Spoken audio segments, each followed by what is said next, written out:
The house felt too quiet that evening. The sound of the clock ticking on the kitchen wall was louder than usual. Even the hum of the refrigerator seemed to echo through the empty rooms. Emma sat by the window, staring at the fading light, her cup of tea growing cold between her hands. Her husband, Michael, had been away for work for 3 weeks now. It wasn't unusual. His job as a civil engineer often sent him across the country. But this time felt different. Maybe it was because of how suddenly he left. Or maybe because of how the last phone call ended. Rushed, distracted, and somehow distant. Emma sighed, brushing a strand of chestnut hair behind her ear. She missed him. Not just his presence, but the little things. The way he hummed while shaving, the smell of his cologne in the hallway, the warmth beside her at night. The silence in the house wasn't just quiet anymore. It was heavy. She tried to fill the evenings with chores. Folding laundry, organizing old drawers, watering the plants he bought her last spring. But as night fell, that feeling always returned, like the walls were closing in a little tighter. She turned on the TV just for the noise, but nothing held her attention. Every love song or family commercial seemed to sting a little. So she muted it again and listened to the rain beginning to tap against the windows. That's when she heard it. A soft knock on the front door. Emma froze. It was late, close to 10. She wasn't expecting anyone. The neighborhood was quiet, and the streetlights outside flickered with the drizzle. For a moment, she wondered if she imagined it. But then, another knock, louder. Her heart skipped. She got up slowly, her slippers brushing the hardwood floor. "Who's there?" she called, her voice trembling slightly. "It's Daniel," came a familiar voice from the other side. Emma exhaled. Daniel was their next-door neighbor. Kind, reliable, maybe a few years younger than her. Someone she and Michael often chatted with over the fence. She unlocked the door and opened it slightly. Daniel stood there, his jacket soaked from the rain, holding a small bag of groceries. "Sorry, Emma," he said, smiling awkwardly. "Your mail was mixed in with mine again. And I thought I'd drop off some soup. My mom made too much."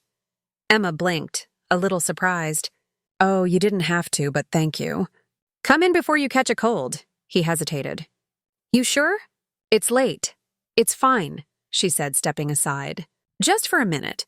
Daniel stepped in, shaking off his jacket. The faint scent of rain and fresh air followed him. He handed her the bag, and she placed it on the counter. They talked for a while, about the weather, the road construction, Michael's trip. Daniel mentioned how quiet the neighborhood had been lately, and how he'd seen her lights on late at night.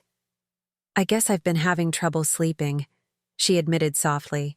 "The house feels strange when it's just me." Daniel nodded, his expression gentle. "Yeah, I get that. It's weird how empty silence can sound." His words lingered in the air. Emma felt something tighten in her chest, a mix of comfort and sadness. They talked a little more, and when Daniel finally left, he smiled and said, "You know where to find me if you need anything." She watched him walk back through the rain, his figure fading into the mist. When she closed the door, she leaned against it for a moment, listening again to the ticking clock. Somehow the silence didn't feel as heavy now. But it didn't feel right either. That night, when she went to bed, she dreamed of voices calling from the rain, and one of them sounded like Michael's. The next morning, sunlight poured through the curtains, warm and bright, the kind of light that should have made Emma feel better. But it didn't. She sat at the kitchen table, stirring her coffee absent-mindedly.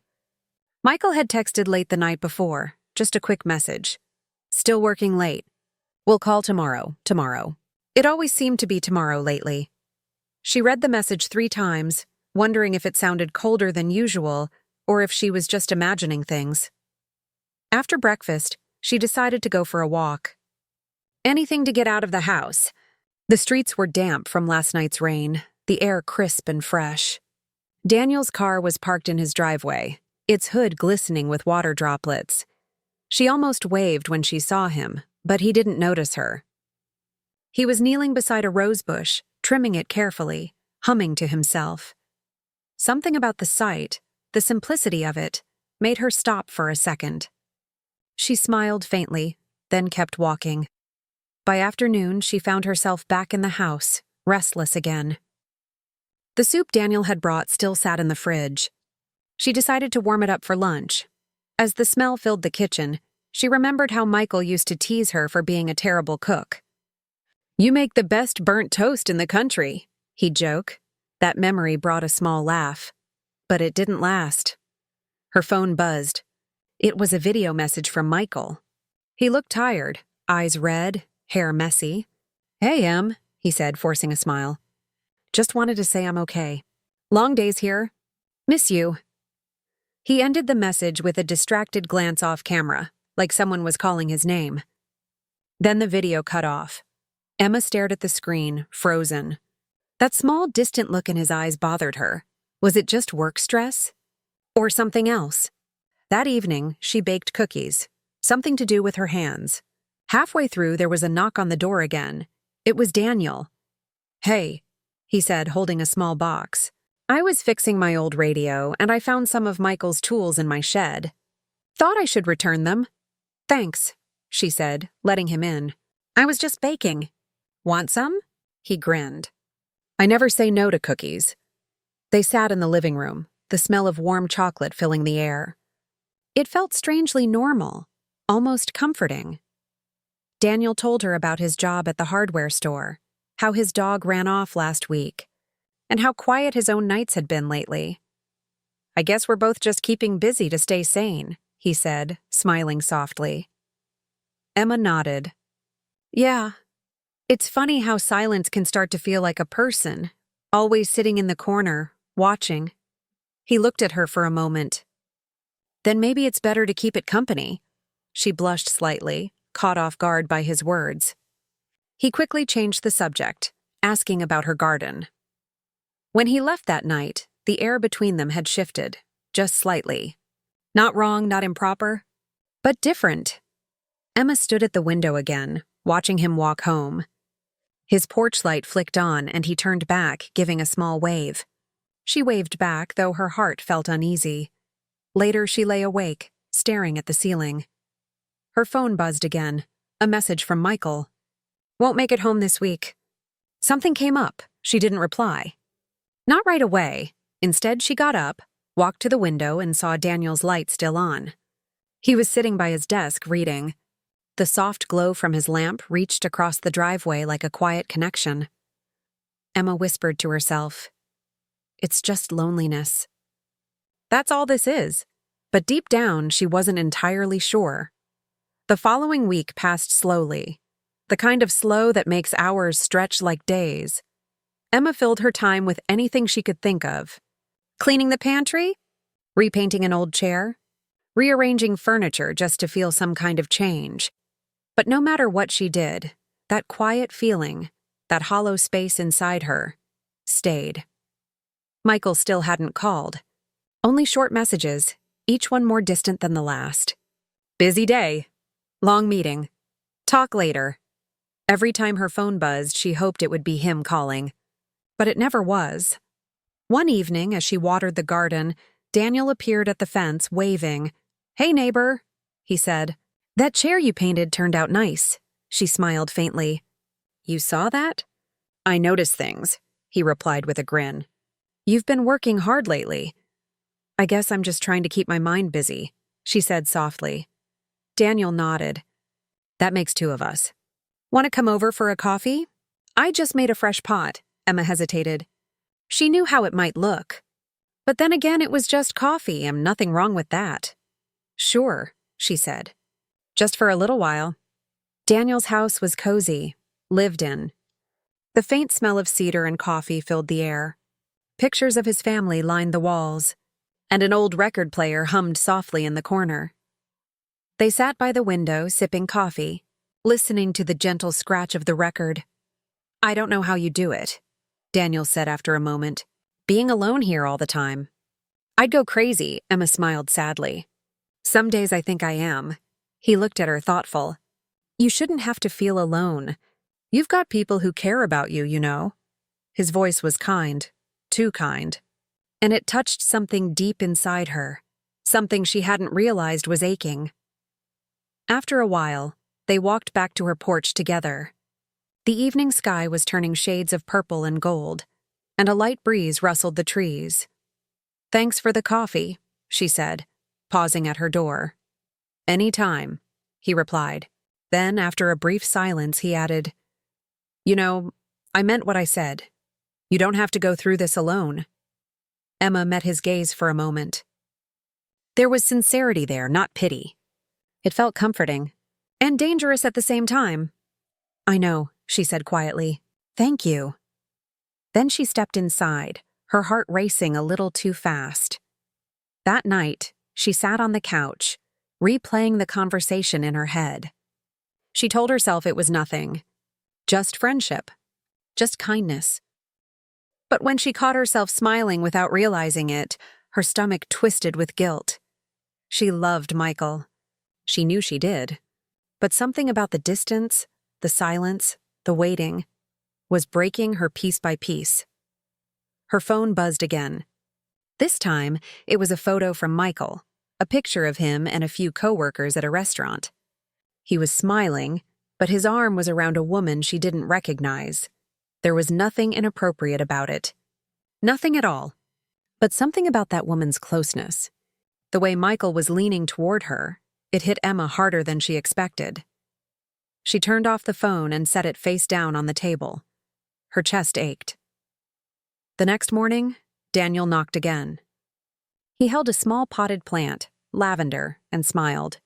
"Thought this might brighten up your window," he said. "And it keeps mosquitoes away."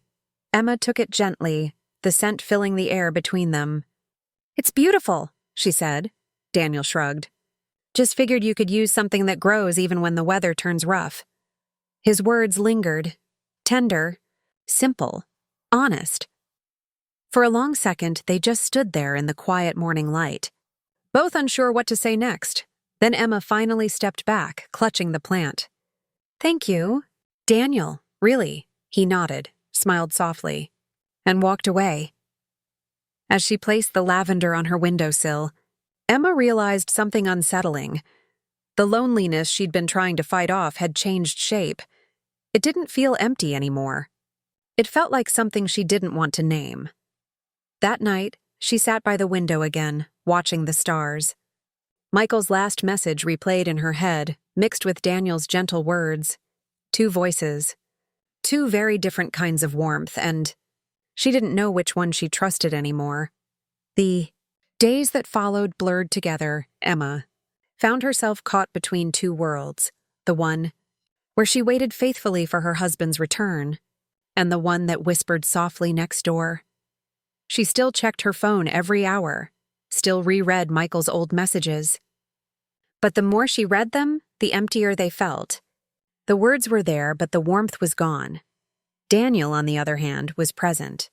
Always around when she needed help with something, fixing a leaky faucet, bringing groceries when she forgot, asking if she'd eaten when the nights got cold. He never overstepped. Never said anything wrong. Yet somehow, he was slowly becoming the sound that filled her silence.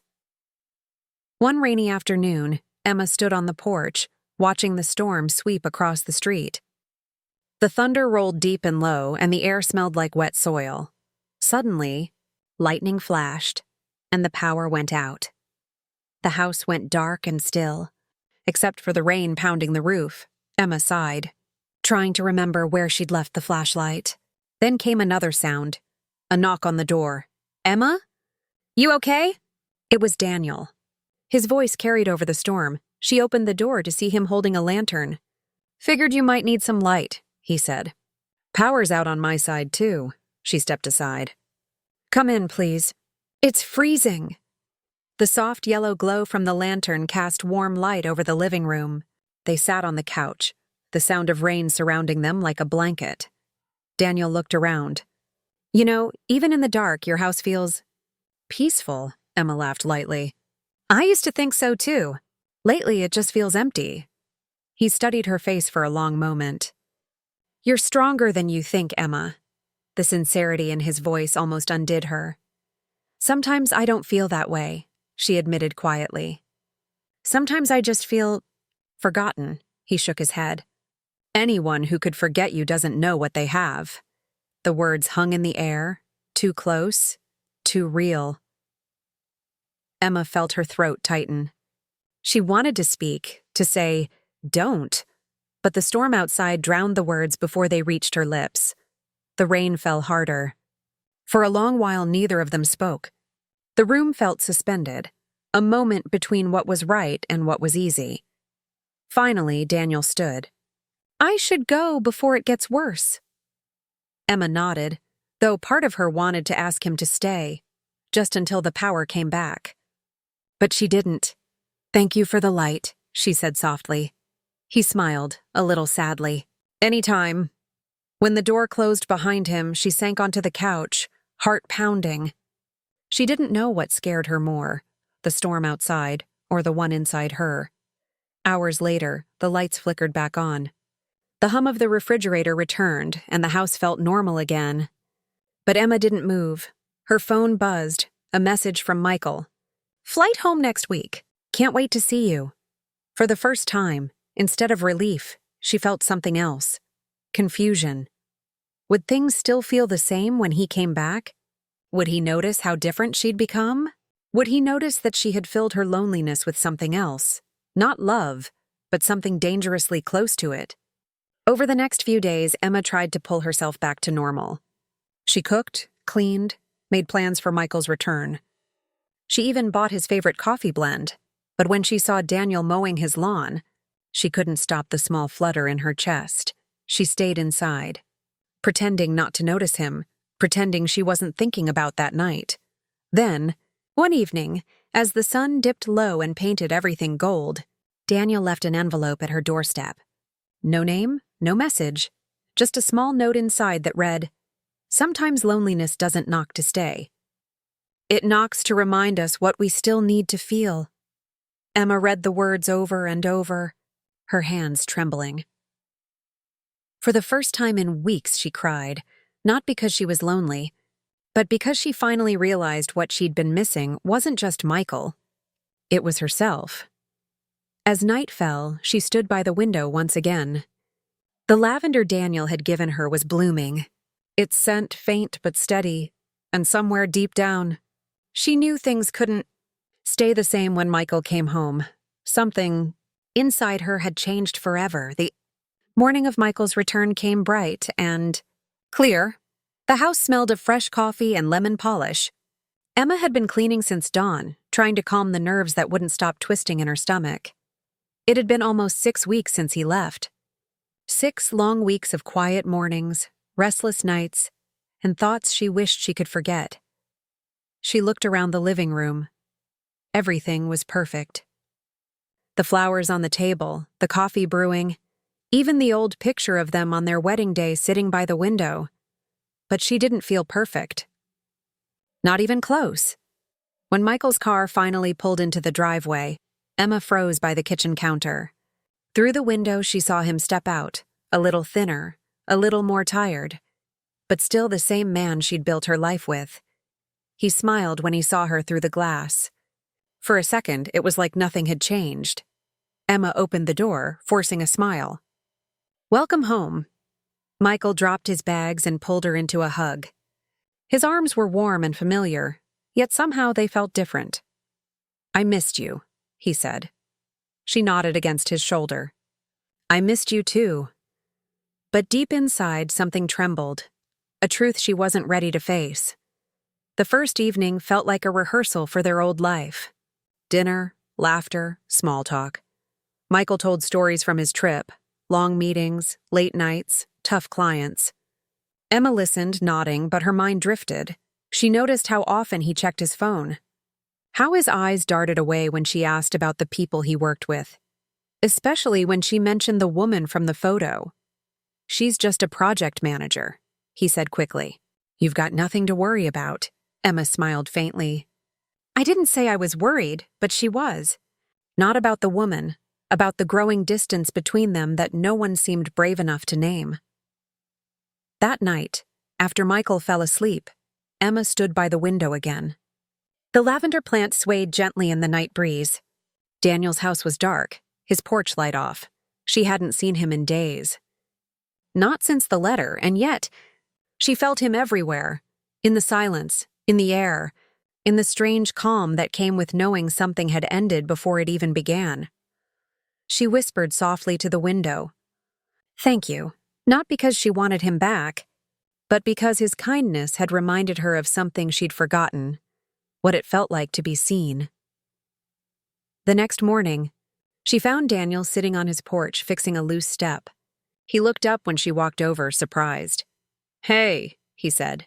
"Didn't expect to see you?" Emma smiled gently. "I wanted to thank you. For everything. For being there when I didn't even know how much I needed someone." He nodded, his expression quiet. "I'm glad you're okay, Emma." "I will be," she said softly. "Michael's back. We've got things to figure out." "I know." They stood in silence for a moment, the morning air cool and clear between them. No tension, no regret, just understanding. "Take care of yourself," Daniel said finally. "You too," she replied. Then she turned and walked home, her heart heavy but steady. That evening, Emma and Michael sat together on the porch, sipping tea.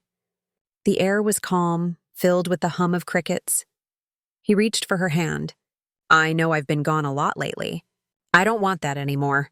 I want to come home. Really come home." She looked at him, really looked at him, and for the first time in a long while, she saw the man she'd fallen in love with. "I'd like that," she said softly.